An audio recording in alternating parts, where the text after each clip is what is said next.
Setiap orang perlu berinvestasi karena nilai uang yang selalu menyusut tergerus inflasi. Nah, agar uang yang kita miliki terjaga nilainya, kita harus mencari instrumen-instrumen investasi yang bisa mengalahkan angka inflasi.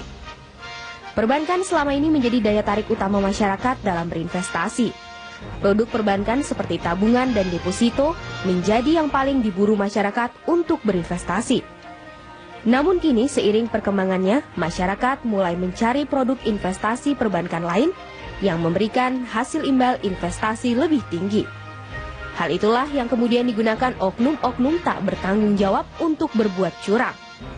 Modus penipuan menggunakan dokumen perbankan pun marak terjadi. Untuk itu, masyarakat dihimbau jangan mudah percaya jika ada tawaran menggiurkan terkait produk perbankan. Masyarakat sebaiknya memverifikasi terlebih dahulu ke pihak bank terhadap produk perbankan yang ditawarkan. Selain itu, pihak bank sendiri juga harus berhati-hati pada sistem internal maupun karyawannya yang mungkin saja bisa dimanfaatkan oleh pihak lain. Kewaspadaan dalam berinvestasi memang mutlak diperlukan. Meski demikian, hal itu tentunya jangan sampai membuat hasrat kita untuk berinvestasi mengendur.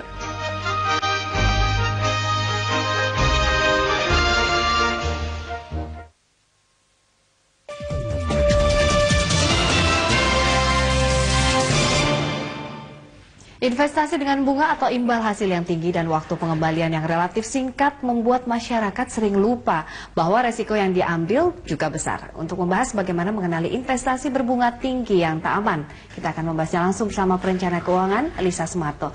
Ya, terima kasih sudah hadir di dialog kita pagi ini, Bu Lisa. Ini bagaimana membedakan antara investasi dengan spekulasi? Dan terkadang masyarakat ini terjebak ingin iming-iming bahwa hasil imbalnya itu lebih tinggi, ya. Akhirnya terjebak dalam investasi bodong. Iya, betul. Nah, di sini sebenarnya yang harus kita pahami sebenarnya mindset dari konsep investasi, ya. Yang namanya investasi itu satu adalah memang selalu mengandung risiko. Kedua, tidak ada yang instan. Ketiga, memang harus jangka panjang. Jadi kalau misalnya ada suatu produk atau tawaran yang ditawarkan dengan bunga yang tinggi, dengan secara instan dan tidak ada produknya, maka ini harus dicermati, jangan-jangan ini hanya spekulasi suatu skema penipuan akhirnya. Nah, yang dikatakan sebagai spekulasi skema penipuan, indikatornya apa sih, Bu Lisa?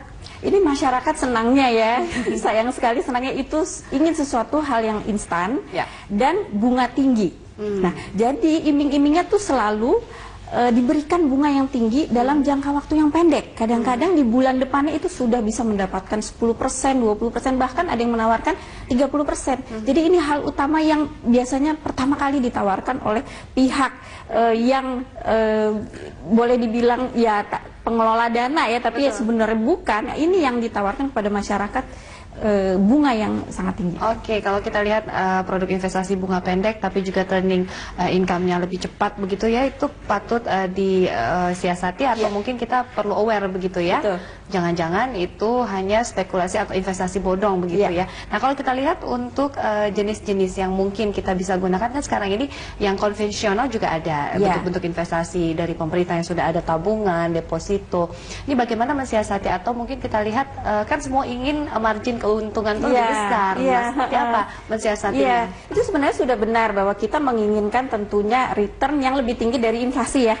Kalau tabungan, deposito itu memang bukan investasi. Tapi jangan salah, deposito dan tabungan tetap kita perlukan untuk kalau kita membutuhkan uang secara cepat dan mudah dicairkan. Nah, kalau kita ingin berinvestasi sebenarnya sudah ada produk-produk yang lebih jelas, artinya sudah dikeluarkan izinnya oleh pihak otoritas jasa keuangan, ya. Seperti misalnya saja ada reksadana. Reksadana juga udah macam-macam, ada yang buat jangka pendek, ada yang untuk jangka panjang.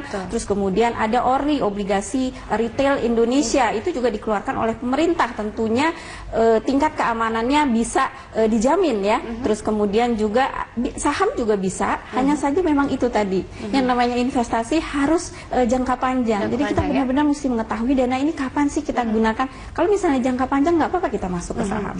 Ketika kita ingin melihat persentase keuntungan sevisible mungkin yang bisa diterima oleh akal sehat itu marginnya berapa persen sih Bu kalau untuk tabungan, deposito, saham dan lainnya? Kalau untuk jangka pendek memang biasanya produk-produk ini belum menghasilkan, karena seperti kita ketahui ya, tadi kita juga udah bicara saham segala macam, ini kan IHSG atau indeks harga saham gabungan kan naik turun ya. Jadi ada kemungkinan tahun depan mungkin keadaan ekonomi kita belum maksimal, belum membaik, maka mungkin belum menghasilkan hasil yang luar biasa ya. Tapi dalam jangka panjang sudah bisa dibuktikan kalau kita lihat historical dari indeks harga saham gabungan itu bisa jauh melebihi deposito dan jauh melebihi inflasi tentunya. Baik, kita akan bedah tipe-tipe dari investasi tadi dan peruntukannya untuk apa saja begitu, karena kita akan merujuk ke keluarga domestik atau mungkin untuk uang sekolah dan lainnya di segmen berikutnya. Kami akan kembali sesaat lagi.